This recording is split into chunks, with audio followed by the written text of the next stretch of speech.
Hello guys, the learning page চ্যানেলে তোমাদের সবাইকে জানাই স্বাগত। আজ আমি তোমাদের পঞ্চম শ্রেণী বাংলা পাতাভার বইয়ের এতোয়া মুন্ডার কাহিনী গল্প মহাশ্বেতা দেবীর লেখা এই গল্পটি প্রশ্ন উত্তর করাবো।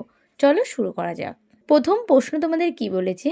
বলছে ঠিক শব্দটি বেছে নিয়ে লেখো। গ্রামটির নাম ছিল সালগেরিয়া। মতিবাবু ছিলেন গ্রামের ড্যাশ, কে ছিলেন? জমিদার। এতোয়া শব্দের অর্থ রবিবার। সুরবীর ছিলেন একজন আদিবাসী রাজা। ডুলং সুবর্ণরেখার নামটি ড্যাশ, নদীর নাম। চলো তারপরে কি বলেছে? বলছে উপযুক্ত শব্দ বসিয়ে বাক্যটি সম্পূর্ণ করো। আর হাতিশালটা ছিল পাথরের।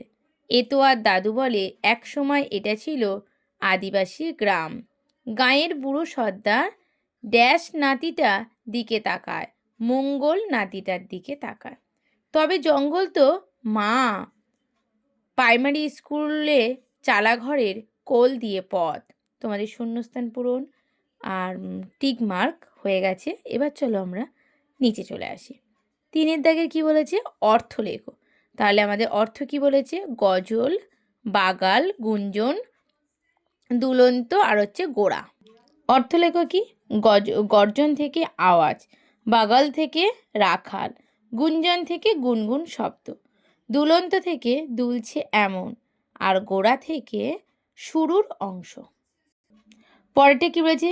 বিপরীতার্থক শব্দগুলো লেখো। পূর্বপুরুষ, আদি, কচি, শুকনো আর বিশ্বাস। তাহলে বিপরীত শব্দ কি? পূর্বপুরুষ থেকে উত্তর পুরুষ, আদি থেকে অন্ত, কচি থেকে বুড়ো, শুকনো থেকে ভিজে আর বিশ্বাস থেকে অবিশ্বাস। তারপরে কি সমার্থক শব্দ লেখো। জল, নদী, সমুদ্র, জঙ্গল, উলগুলান। তাহলে জল থেকে সমার্থক শব্দ কি? নীর আর হচ্ছে বাড়ি। নদী থেকে সমার্থক শব্দ তটিনী, তরঙ্গিনী। সমুদ্র থেকে সাগর, জলধি। জঙ্গল থেকে অরণ্য, বন। আর উলগুলান থেকে হুল, বিদ্রোহ। পরেরটা কি বলেছে? ক্রিয়াগুলির নিচে দাগ দাও। সাবু আর শাল গাছের পাঁচিল যেন পাহারা দিত গ্রামরা। পাহারা হচ্ছে ক্রিয়া। এখন কেউ চাঁদ দিয়ে বছর হিসেব করে। তাহলে দিয়ে আর হচ্ছে করেটা হচ্ছে ক্রিয়া। ছোটনাগপুর ছাড়লাম, ছাড়লামটা ক্রিয়া। জঙ্গল নষ্ট করি পাই, নষ্ট করিটা হচ্ছে ক্রিয়া। যে বাঁচায় তাকে কেউ মারে, এখানে মারেটা হচ্ছে ক্রিয়া। পরেরটা কি বলেছে?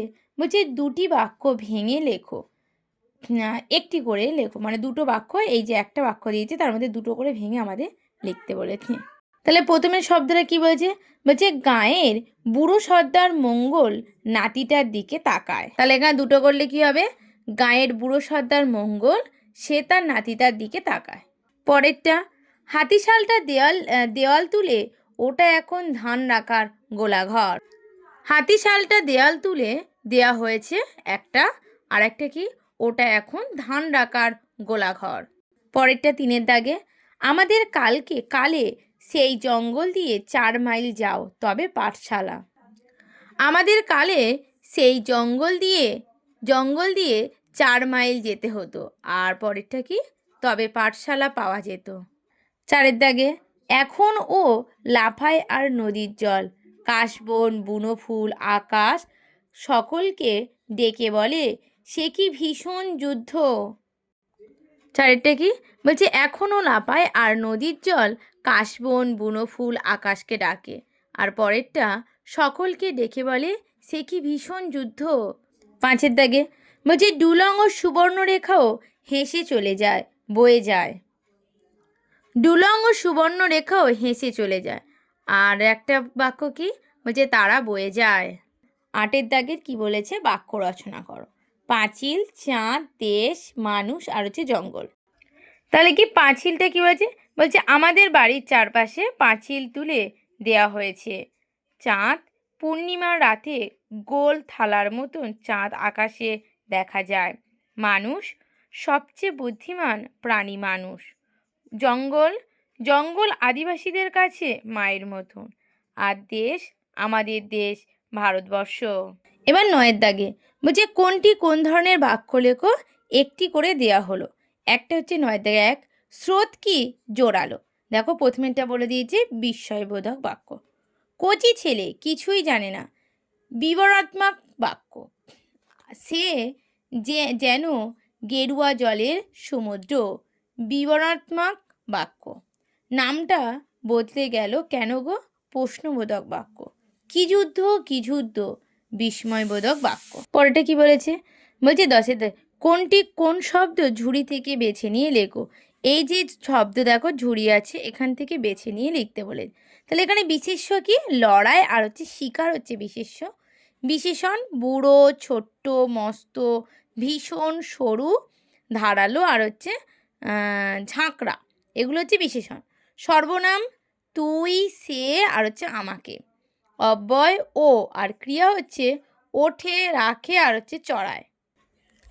11 দাগে নিম্নলিখিত প্রতিটি ক্ষেত্রে দুটি বাক্যকে জুড়ে একটি বাক্য কর। দুটো বাক্যকে জুড়ে একটি করে বাক্য করতে বলেছে। তাহলে কি গল্প বললে আজ দাদু, সবাই শুনছিল গো। এখানে তোকে একটা করে দিয়েছে, বলছে দাদু আজ এমন গল্প বললেন যে সবাই শুনছিল গো। 2 দাগে এ তো আরে ছেলে তুই বড্ড ভালো।